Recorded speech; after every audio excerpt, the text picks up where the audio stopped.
끝의 모양 자체가 조금 둥글고 편편한 이런 넓적한 형태일 때는 상대적으로 좀 더 무턱인 느낌을 많이 주기 때문에 이럴 때는 턱 끝의 모양을 뾰족하게 만들어주는 것만으로도 무턱을 교정할 수 있는 시술 방법이 될 수가 있어요.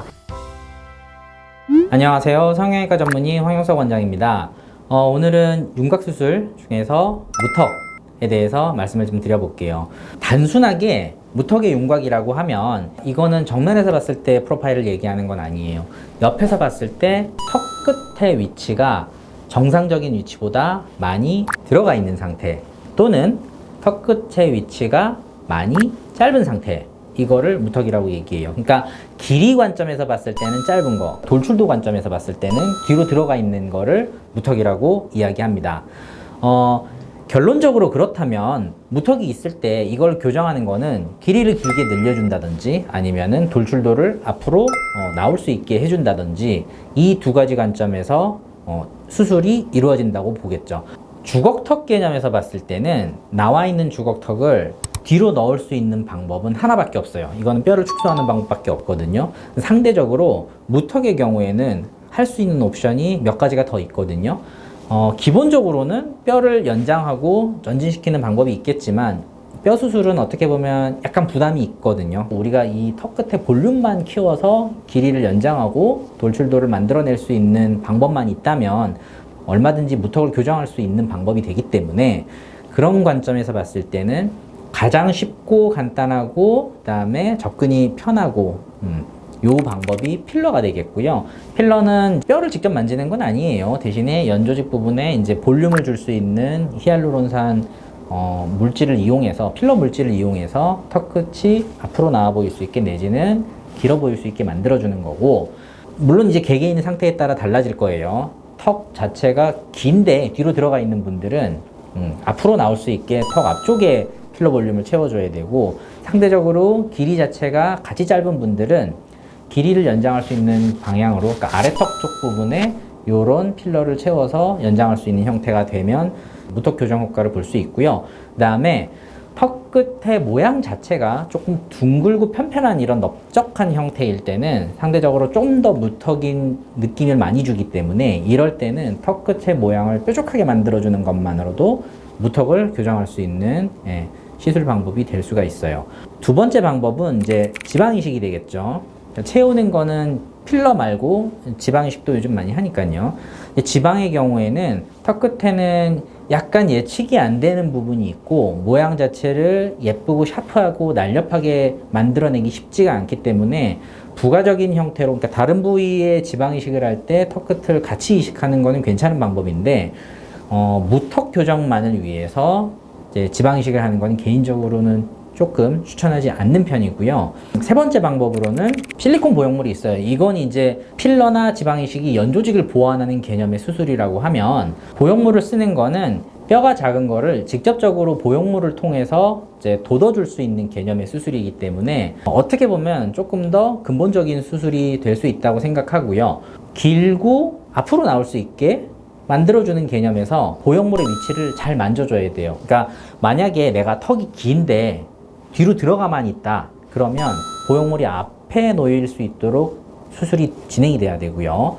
그 다음에 돌출도는 잘 만들어져 있는데 길이가 단순히 짧아서 생기는 문제다 그러면은 보형물 자체가 아래쪽 방향으로 갈 수 있도록 위치를 잘 잡아줘야겠죠. 보형물 수술도 수술하는 선생님에 따라서 취향이 사실 몇 가지로 좀 나뉘고, 보형물 종류도 뭐 많이 쓰는 걸로는 뭐 메드코어라든지 실리콘, 다음에 고어텍스까지 있는데, 개인적으로 저는 보형물 수술의 가장 큰 장점은 하고 나서 마음에 안 들면 위치를 재조정한다든지 아니면 사이즈를 바꾼다든지 뭐 정 마음에 안 들면 이걸 빼버릴 수 있는 이런 부분의 장점이 있다고 생각하기 때문에 쉽게 제거가 가능한 실리콘 보형물을 선호하는 편이고요. 위치도 정확하게 환자가 필요로 하는 그 위치에서 어떤 모양을 만들어내는 게 중요하다고 생각하기 때문에 보형물을 뼈에 잘 고정시켜주는 개념으로 스크류 나사를 사용해서 고정하는 쪽을 선호합니다.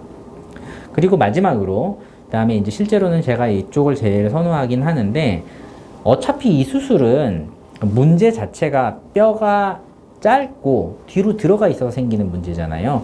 그러니까 그런 개념에서 생각했을 때는 근본적인 부분을 해결할 수 있는 관점에서 보면 뼈를 전진시켜서 돌출도를 키워줄 수 있는 방향으로 수술을 하는 방법, 그 다음에 길이가 짧은 거를 연장시켜서 형태를 잡아주는 방법, 이쪽으로 생각하면, 그러니까 턱끝 전진술이나 턱끝 연장술, 뼈를 직접 만지는 거죠. 그런 개념에서 수술을 하는 쪽도 마지막으로 생각해 볼 수 있겠죠.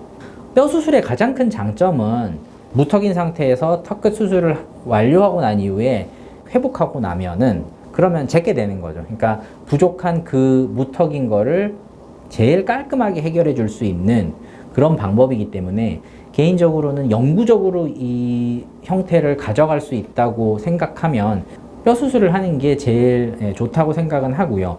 하지만 뼈 수술이라고 무조건 다 좋은 점만 있는 건 아니에요. 뼈는 결과적으로 뼈랑 뼈끼리 이제 암으로 붙을 수 있는 어느 정도의 이 접합점이 필요하기 때문에 어느 이상 연장하기는 힘들고요. 그 다음에 어느 이상 앞으로 빼는 것도 힘들어요. 그러니까 만약에 내가 무턱이 정말 심한데 연장을 많이 해야 된다. 그러면 이때는 뭐 두 가지 방법이 있을 수 있는데, 단순하게 보형물을 써서 뼈 수술을 끝을 내는 방법이 있고요. 어느 정도 선에서 만족을 하면서, 아니면 적당한 수준으로 뼈를 이동을 시켜 놓고 그 위에 추가적으로 보형물이라든지 아니면 필러라든지 이런 걸로 타협을 하는 방법이 있을 수 있겠죠. 그리고 마지막으로 이제 무턱 같은 경우에는 하나를 더 생각을 하셔야 돼요. 이제 교환면이라 그러는데, 그러니까 아예 이 하악 자체가 제대로 발육하지 못해서 턱이 뒤로 들어가 있는 상태, 그러니까 상악이 발달하는 속도를 하악이 못 따라가서 턱이 뒤로 들어가 있는 이런 상태가 있어요. 이런 분들 주로 보면은 코를 많이 골고, 그다음에 이 교환면이라 그러는데 어금니는 잘 이제 씹히는데 앞니가 들뜨는 경우가 있거든요. 이거는 턱 끝 뼈 자체만의 문제가 아니고 이 씹는 부분 있죠. 그러니까 턱 전체의 문제가 되기 때문에 이런 경우에는 잘 이제 검사를 하셔가지고 정말로 필요하다고 생각하는 경우에는 양악 수술을 하는 쪽으로 저는 설명을 드리고 있어요. 근데 양악 수술은 굉장히 검사가 복잡하고 수술의 규모 자체도 큰 편이고 필요한 경우에 전후로 교정도 잘 해야 되기 때문에 이거는 전문가가 잘 보고 판단해야 되는 수술이라고 생각을 합니다. 자, 오늘은 성형외과 윤곽수술 중에서 무턱 수술에 대해서 말씀을 드렸는데요. 자, 다음번에는 조금 더 재미있고 유익한 주제로 찾아뵐 수 있도록 하겠습니다. 자, 좋아요와 구독 잊지 마시고요. 궁금하신 사항 있으면 댓글로 남겨주시면 제가 성실히 답변 드리도록 하겠습니다.